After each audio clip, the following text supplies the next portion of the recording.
Alam niyo ba kung gaano kadami ang vehicle disasters dito sa Davao City?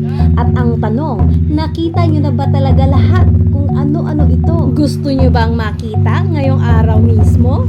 Dahil today, may gaganaping napakalaking event sa Coastal Road area. Yes, as in ngayong araw mismo. Lahat ng mga disasters vehicle na ito ay iso-showcase at bibida ng magkakasama sa isang bagsakan lang. At ang malupit pa rito, makikita nyo na mga bago, latest at magaganda pa ang mga modelo ng mga sasakyang to. Grabe ka talaga, Davao.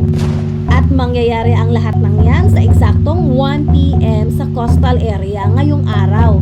Doon mismo sa likod ng SM Ecoland, okay? At ang pinakamaganda, bukas na bukas ito at libre para sa publiko. Kaya pwedeng kayong pumunta para makita ng malapitan at live na live. Kaya naman ito ay solidong panawagan sa lahat ngayon. Panoorin nyo ito at talaga namang magiging proud tayo. Bilang number 1, ipapakita natin sa buong mundo ang kakaibang eksena na to. Dito mo lang talaga makikita yan sa Davao City, Shani. Walang absent ha, sabay-sabay nating tunghayan kung paano nagiging atraksyon ang mga bagay na akala natin ay disasters vehicle lang. Kaya wag mong kalimutang i-share ang video na to at mag-comment sa ibaba kung nandun din kayo mamaya ha. At samahan nyo ako. Stay tuned, kita-kits tayo mamaya 1 PM sa Coastal Road.